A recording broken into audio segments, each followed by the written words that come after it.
G'day guys, Mike with the Outer Circle, and this is a follow-up to the Understanding Your Legion Troops choices in the Horus Heresy for the Legiones Astartes. So, first up, my corrections. I had 2 corrections to make to the video. Both were listed in the pinned comments.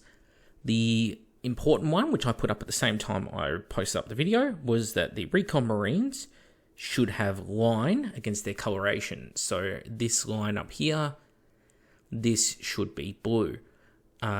It's not, and that was a mistake in the actual putting this spreadsheet together. I just clicked the orange, not the blue.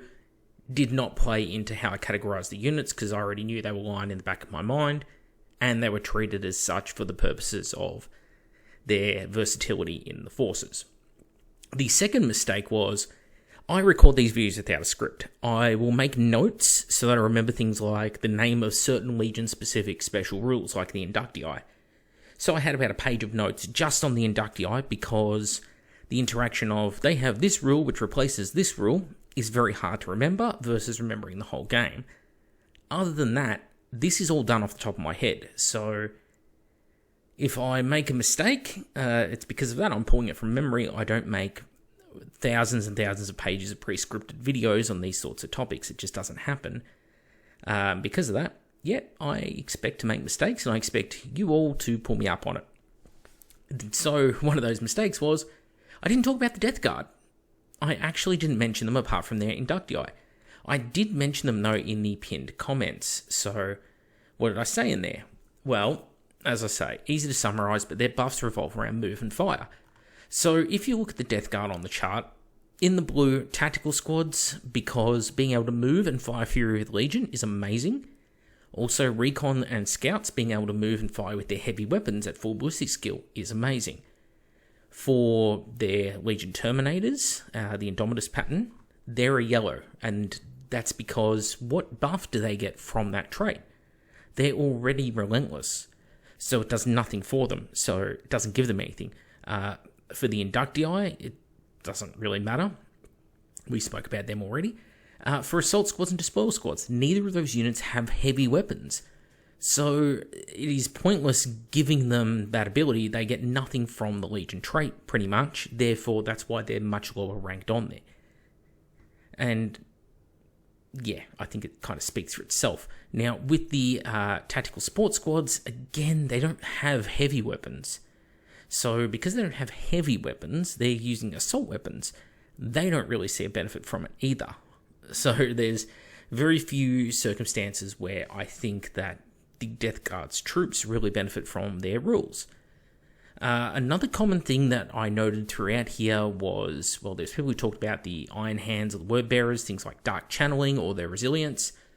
Totally agree. And that's why you'll see in the chart, the Word Bearers blue on their Despoil Squads and Assault Squads, because with Dark Channeling, they are very hard to move in large units because of that fact. I fully agree that it's great for them. They are going to be taking the majority of casualties as well. So the combination of Legion War Gear, Legion traits works really well. Same as the Iron Hands. Breaches and Tactical Squads were in the blue because they are resilient. They can stand up to shooting. And although I don't recommend taking Despoilers or Assault Squads over those units in an Iron Hands force, they're still green because they are still highly resilient. They're just not as good at melee as melee specialized legions, which, shock horror, that's funny enough the way it tends to work out. Now, another one that was kind of funny that popped up was the Iron Warriors. And it was sort of spoken about how, if you take certain Rite of War, you can give them all shrapnel bolt guns, for example. Yeah, it doesn't change the chart too much because whilst that can be amazing, there's 2 big considerations here. First of them is you are playing into a Rite of War, and once you do that, the chart sort of goes out the window because you're now measuring off a new stick.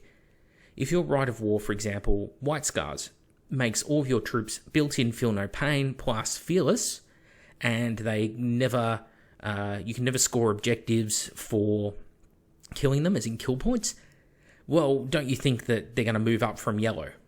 They're going to move from adequate to being pretty damn decent, if not excellent, when you can't lose any kill points for losing the unit, but they can still gain kill points off killing enemy units, and they've got baked in feel no pain. That's really good. It changes the dynamic completely. So the same thing goes for the Iron Warriors. Yes, the Iron Warriors can get shrapnel bolt guns at the expense of quite a bit of range on some of their weapons, but that is now taking Legion-specific war gear plus taking Legion-specific Rite of War. You're moving too far away from the goal of this chart at that point.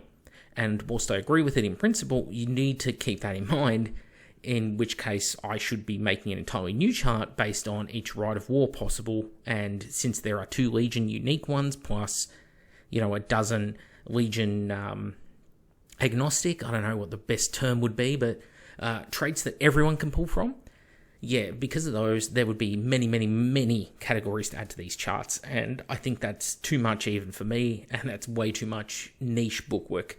All you need to know is, it is viable, but it's not a point of this chart. Another one that came up was things like Scouts in Space Wolves, and that is an interesting situation because, a person pointed out that, hey, Scouts in Space Wolves, because they have light, they can move extra fast with their runs because of the light special rule, and because they can scout, so they get that free scout move, plus they can run and charge, you can pull off potential 30-inch turn 1 charge with Space Wolf Scouts. Yes, you can. But what I really want to make clear here is that you build the list however you feel like. Whatever you think is cool, do it, right? Obviously, don't write a list that makes the other person across the table from you feel bad. I advocate against doing that. But the most common AP value in this game, does anyone want to guess what it is? If you said 4, you're correct. AP 4 is everywhere this edition, especially Strength 6, 7, and 8.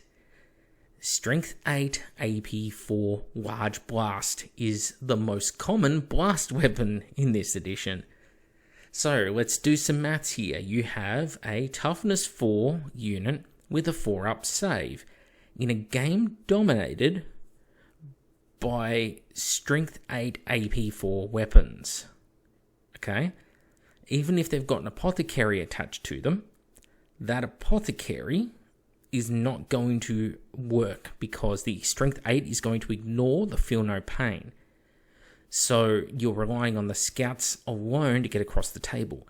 Every autocannon, every heavy bolter, every assault cannon, every missile, every Medusa, Vindicator, Basilisk, any of it that gets fired at these guys will just kill them. No armor save. Terrible cover saves this edition. So you don't want to be in that situation. And I'm not saying don't do it, I'm not saying it can't work, but let's be realistic here. Scouts are surprisingly expensive for what they offer in the game.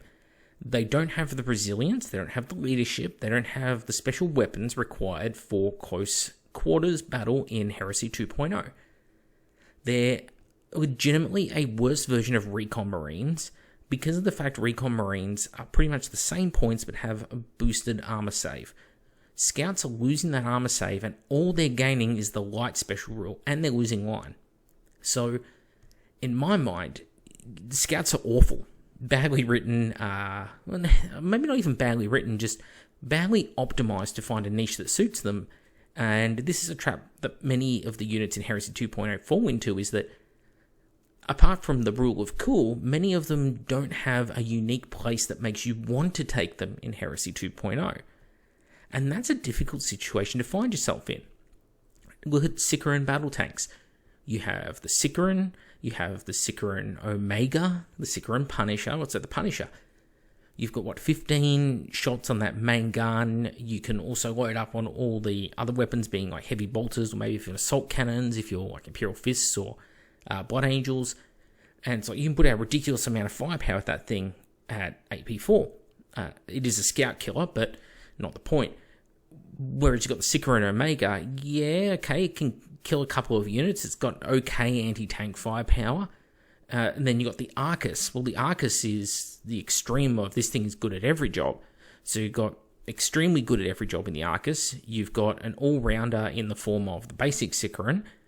You've got a really good infantry killer for light, maybe medium infantry in the form of the Punisher. Then you've got that weird Omega in the middle with those plasma weapons, which just doesn't know what it wants to be. Does it want to kill tanks? Well, it's okay at it, but it might not make its points back in a game. So what's really encouraging you to take the unit? Same as something like a Kratos. Kratos is, I'm not a huge fan of the model, but many people think it's a really cool model. Okay, but at like 300 points kitted out, that's very expensive for something that, if you take the fully loaded Volkite one, for example, it has less firepower than a 10-man Volkite heavy support squad, which is half the points.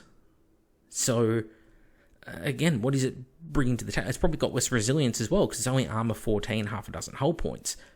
This is a bit of a trap, okay? And scouts fall into this same trap of, well, there's all these other units that occupy the same force org slots and do the job better. Now, it's not that you can't get scouts to perform, but you got to be realistic of, are they going to achieve those results? And if you're just committed to, I love scouts, I'm all about the scout life, bro, like, I want to put them in my army, well, then do it. It doesn't matter what the chart says at that point. That's you making your own way, making your own list. This chart is just an optimal performance to Legion trait, basically consumer advocacy. I want to tell you what is probably the wisest thing to do with your funds. I don't know your personal financial situation, so I can't tell you that I'm right, but I'm trying to give people an indicator here, okay? What else popped up in here? I think, the different wings of the Dark Angels. Yeah, so it was pointed out that, you could take Firewing, for example, on Recon Marines and Scouts. And I did mention you can take Firewing.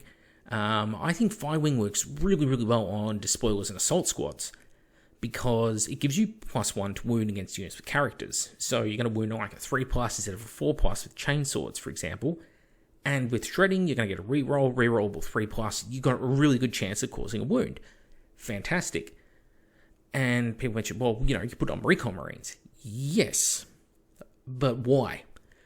Like, what does it actually give them that really improves them? Well, +1 to wound is great, yes. So you're going to wound them easier, very slightly easier, but you don't have Shred on your main weapons. You have Nemesis bolt guns most of the time. The occasional squad with shotguns is a different story, but Recon Marines and Scouts, I treat them as Nemesis bolt gun delivery systems, because that's what they are in 90 out of 100 games. Nemesis bolt guns rend. You're fishing for rending, and the rending is not improved by the +1 to wound. So yes, you'll be causing more wounds on the unit. You're aiming for the characters to fail like their 2+ armor saves against those wounds, versus putting rending wounds onto them where it's pretty much guaranteed to go through to cause the pinning or the character death. So whilst it's not terrible, it is a buff to them, it's nowhere near as good a buff as something like the Imperial Fist getting +1 to hit with their Nemesis bolt weapons, because that actually translates, if you do the maths, to actually more damage being caused on the receiving unit. I will note that nobody disagreed on the rankings, which is a first for this channel, that everyone who has watched this so far in the chat has basically said, yeah, no, this is pretty much what I've noticed in my own games with my Legion. This is exactly how they performed. So I'm really, really happy, really proud of myself that I got it correct with my my assumptions here, because that's all they are at the end of the day. It's based on basically my first-hand and my friend's first-hand data with these units, but that's anecdotal evidence, okay? It's not scientifically measured. Like, we put a Dark Angels tactical squad through 100 close combats against the Emperor's children, and this is the result we came out with. No, we don't go to those extremes. Nobody can afford to go those extremes, and it's still a game of chance at the end of the day. It is hard to remove the randomized element from it. But to see a chat section where people are like, yeah, you got this right in the chart, that's so awesome for me to hear. I feel really, really happy, okay? That said, though, there is room to improve with these sort of things. So going forward, I do want to talk about Dreadnoughts. I think I need to do Leviathans, Derrideos, and Contemptors and Boxnauts. I think all of them need to be covered because all of them have very different interactions with their Legion traits, and some of them are absolutely amazing. Some of them are very underwhelming. Straight away, amazing is the Iron Hands, of course, and underwhelming is going to be Legions like, I don't know, maybe Ultramarines is not ideal, not terrible, but yeah, we'll get to that. That's a whole other kettle of fish, but that'll be a chart like this. What I'll also do is I'll put a number into each of the coloured boxes, not just the colour. So that way it's really clear for even those who are colourblind to see the chart more easily. I think that's a totally good suggestion. Who was it that said that? Just want to give you a shout out.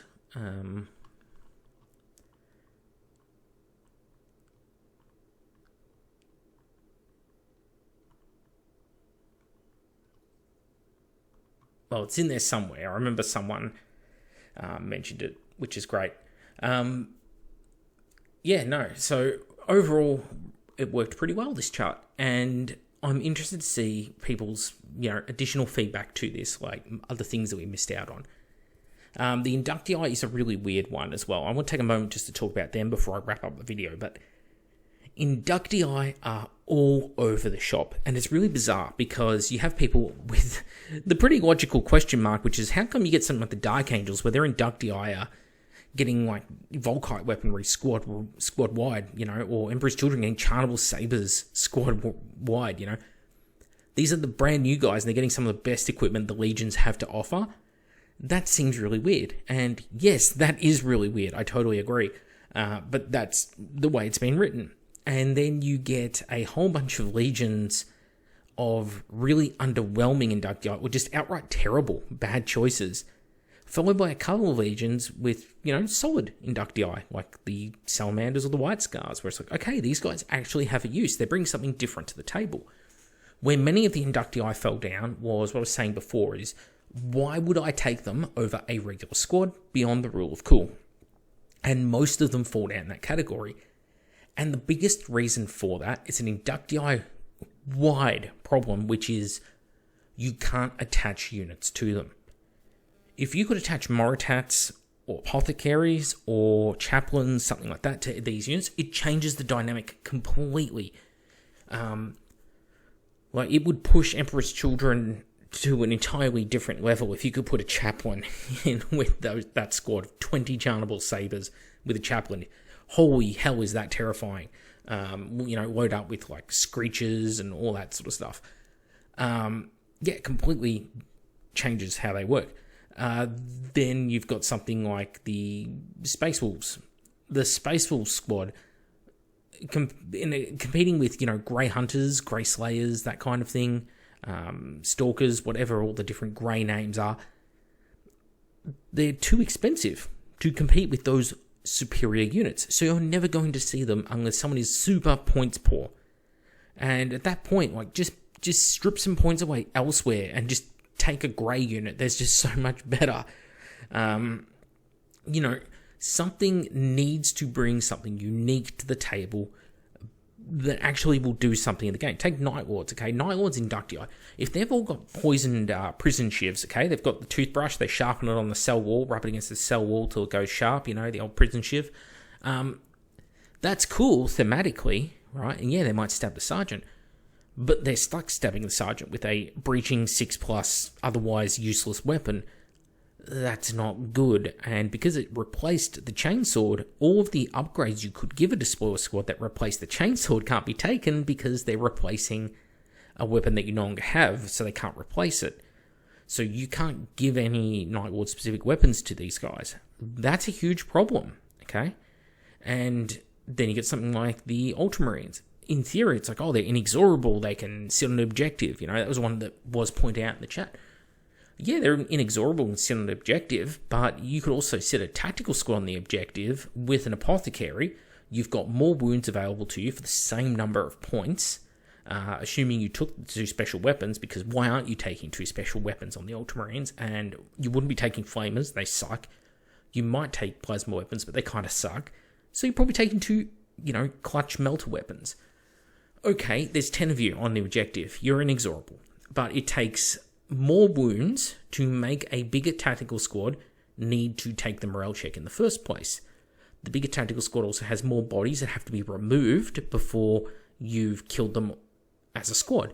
They also can have the apothecary, meaning that unless you're hitting them with strength 8 weapons, they've got a good chance at a damage mitigation roll.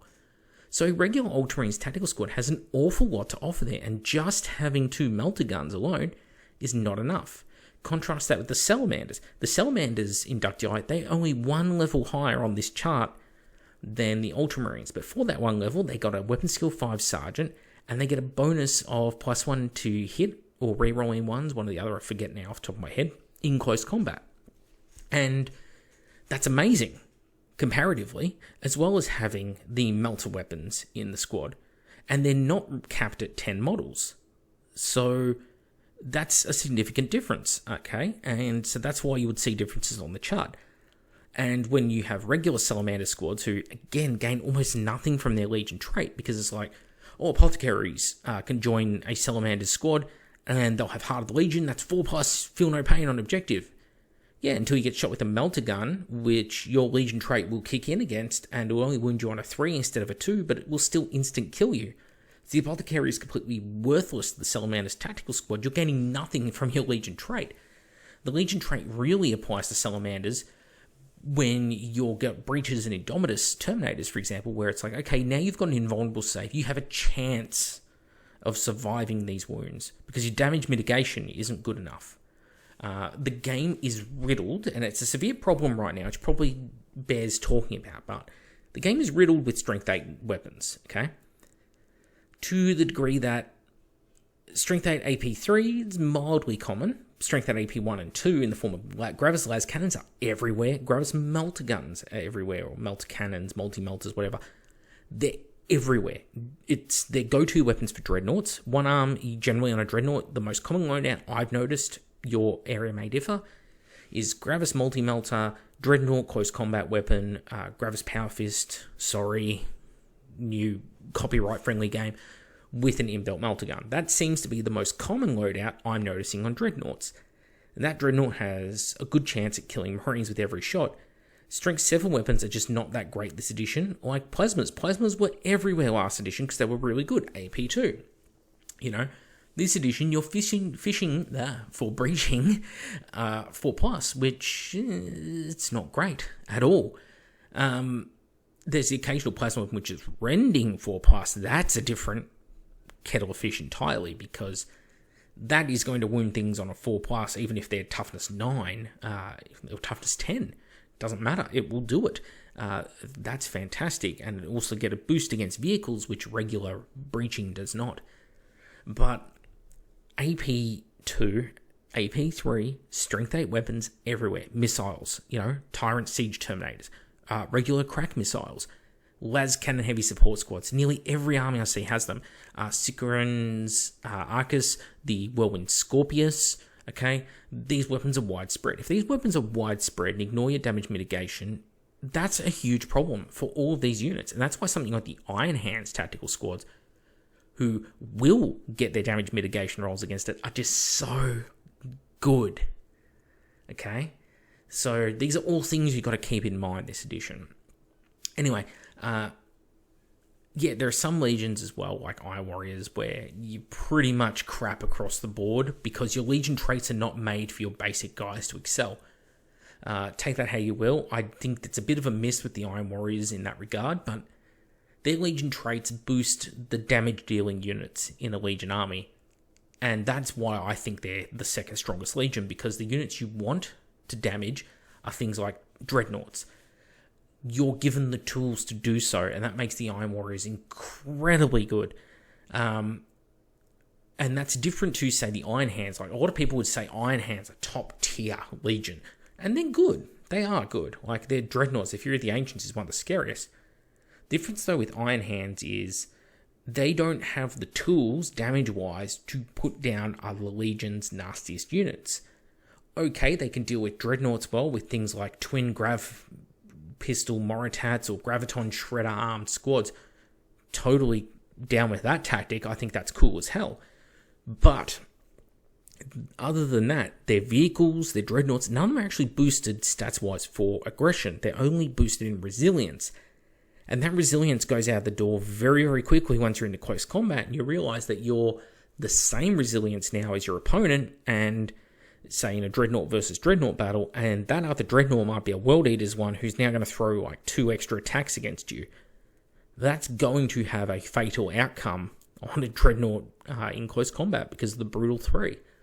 So these are, or if it's Chain Fist, like you are super mega fragilistic expialidocious screwed if you go up against a Chain Fist wielding dreadnought with another dreadnought, because every wound it does, on top of being, I think, Brutal 2, is instant death. So it's going to do D3 wounds to your Contemptor. Nasty, nasty stuff. Anyway, before I go off on any other tangents, I'm Mac with our Circle. This is a quick, basically, touching on revision to whatever you want to say onto understanding your Legion troops choices in the Horus Heresy. Video put out 2 days ago. And Death Guard players, so sorry I didn't talk properly about the Legion in the original video, and I only put in a pinned comment. I do apologise for that. And I apologise to everyone for not putting the correct colour up against the Recon Marines in line. So, my bad. But hey, if you can talk for an hour and get pretty much all of your rules right, I think you're doing a pretty good job. So I'm going to pat myself on the back there, and I'll catch you all on the next episode.